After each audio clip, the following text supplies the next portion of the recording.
九州へと落ち延びた足利尊氏は、多々良浜の戦いでの大逆転の末、東を目指して進軍しました。その軍勢に立ちふさがるのは、楠木正成と新田義貞、後醍醐天皇側につく武将たちです。彼らが激突したのは、現在の兵庫県神戸市。こうして湊川の戦いが始まるのでした。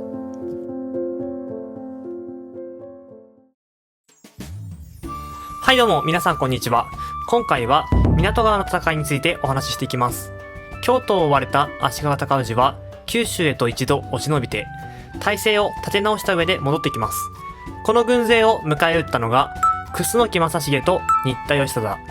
有名な湊川の戦いはこうして起こったのです。それでは尊氏が九州で戦っていた頃の新田義貞はどうしていたのかから見ていきましょう。足利尊氏が九州で激闘を繰り広げている頃、優位に立った新田義貞は絶世の美女と名高い高等の内侍を代理から賜り、寵愛する日々を送っていました。この高等の内侍と片時も離れたくないと思った新田義貞は西国の制圧を延期し続けます。この間にも西国の軍勢はどんどん守りを固めていき、義貞は勝機を逃してしまうのです。このままではまずいと感じた後醍醐天皇は義貞に向けて西国の制圧を命令。義貞は播磨の国に向けて兵を差し向けます。これに対して赤松則村は諸佐山へと兵を進めるのですが敗北。新田義貞も西へと進軍して加古川は官軍で溢れ返ります。このような情勢を見て赤松則村は足利に味方をするのは本意ではない。現行の乱では後醍醐天皇の味方をして功績を上げたが、その恩賞が不当だったから仕方なく足利に味方をしているのだというのです。これを聞いた義貞は、その件ならば問題あるまいと言い、赤松則村を守護職にしてもらえるよう京都へと使者を送ります。こうして後醍醐天皇から臨時をもらってくるのですが、この往復に10日以上かかっており、臨時をもらった赤松則村はそんなものはいらないと突っぱねます。すぐに手のひらを返す後醍醐天皇の臨時は何の役にも立たない。守護職は足利尊氏からもらえばいいというのです。結局のところ赤松則村は時間稼ぎをしただけで、この10日ほどの間にすっかり城の防御を固めることに成功しました。騙されたことに起こった新田義貞は躍起になって赤松則村がこもる白旗城を攻めるのですが、険しい場所に建てられた上に防御が固められていたこともあり、官軍は虚しく打たれるばかりでした。結局新田義貞はこの戦いに1ヶ月以上の時間を費やしてしまい、その間に尊氏は京都を目指して上洛してきていました。このまま赤松則村に固執していては、楠木正成に固執して滅んだ鎌倉幕府のようになる。そう考えた新田の軍勢は白旗城を諦めて船坂峠へと向かっていきます。一方この頃尊氏は友の浦に滞在していました。ここに持明院島からの使者が到着。ついに光厳上皇から新田義貞追討の院宣を獲得するのです。これによって大義名分を得た足利軍は大きく奮い立ち、軍勢を2つに分けて進み始めます。陸路を通るのは足利忠義率いる軍勢で、海路を進むのは足利尊氏率いる軍勢です。これに対して新田軍は福山に兵を置いていたものの、準備は十分に整っていませんでした。しかし大軍の噂を聞いただけで逃げ出すなんてできないとして福山で踏みとどまり、命を捨てて戦います。しかし圧倒的な兵力の差の前に官軍は敗北。福山は足利軍によって制圧されます。陸からも海からも敵が向かってきている新田義貞は困ります。陸で戦えば海から攻められるし、海で戦えば陸から攻められてしまうからです。こうなると兵庫のあたりまで撤退し、京都を背にして戦うしかありません。こうして新田義貞は撤退し、戦わずして尊氏は兵を進めていくのでした。その後義貞は京都へと使者を出し、戦いの状況を後醍醐天皇に報告します。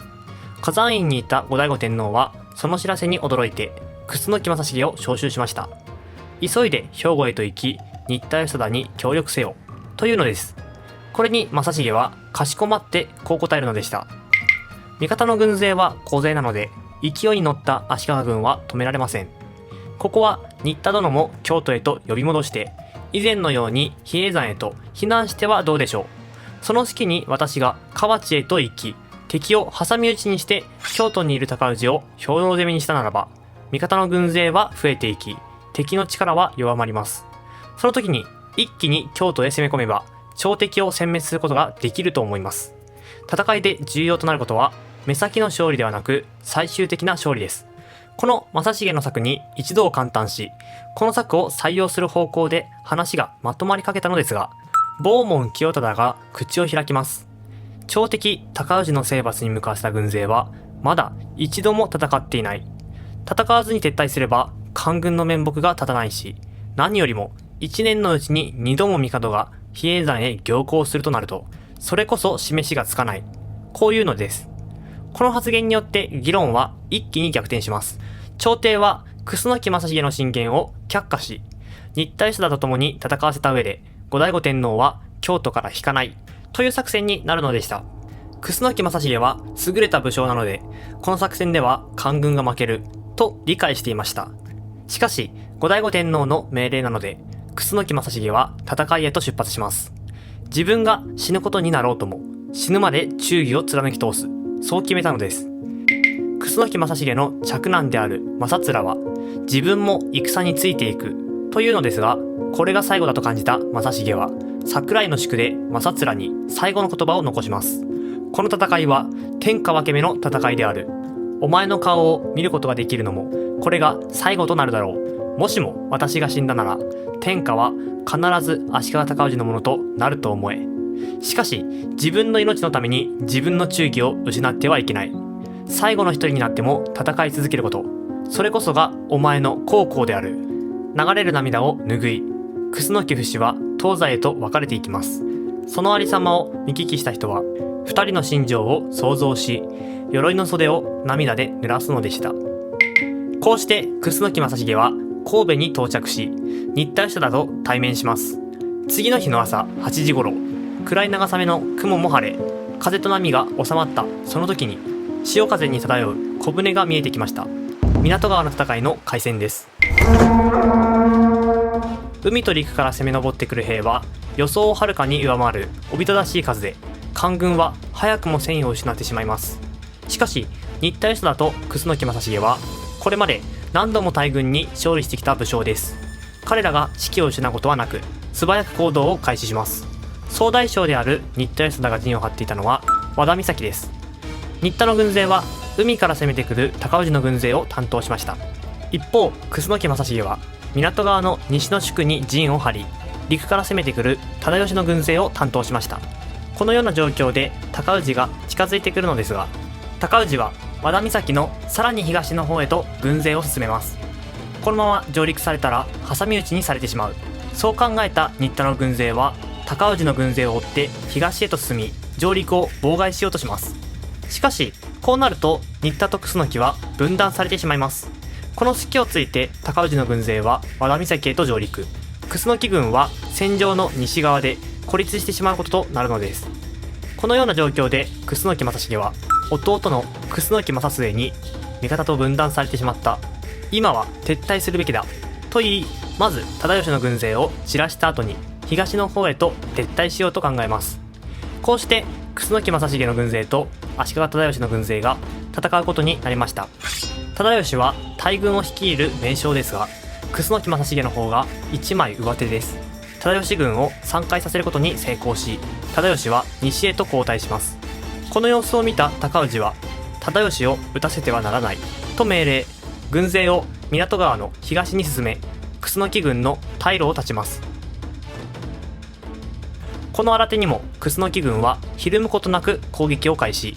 対して高氏軍は軍勢を散開させ、逃げ道をなくしていき、持久戦へと持ち込もうとします。疲れた兵は後退させ、休憩を取らせることができる足利軍に対して、楠木軍は休憩することができません。このまま持久戦になるとまずい。そう判断した楠木軍は短期決戦に持ち込もうと思い切って駆け入ります。しかしその攻撃を足利軍はかわし、その隙に楠木軍を包囲してしまうのです。楠木軍も命を捨てて戦いますが、軍勢も徐々に減っていき、ついに70機余りとなってしまいました。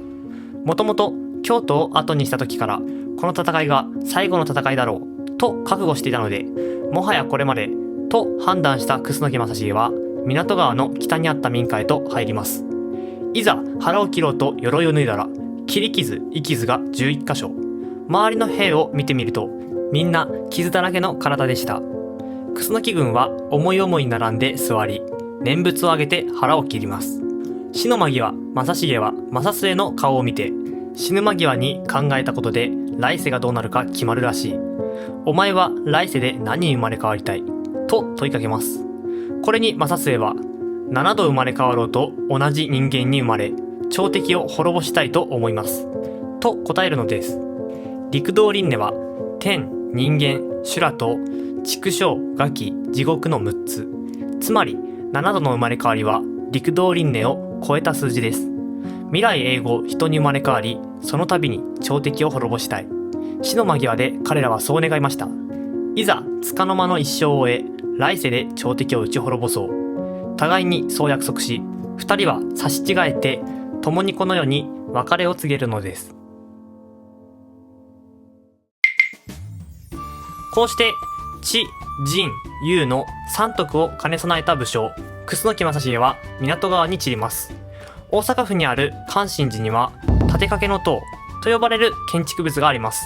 もともとこの塔は楠木正成が建武の新政の成功を祈願して建てようとした塔で、三重の塔となる予定だったのですが、建築している間に楠木正成が港川の戦いで討ち死にしてしまったので未完成となっているという伝承があります。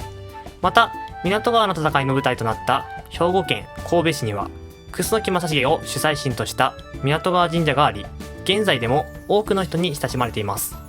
後に時代が進んで江戸時代後期の幕末には、中心正成の生き様は勤王の志士たちに大きな影響を与えていくのです。さて次の動画では比叡山攻防戦についてお話しします。それではまた次の動画で。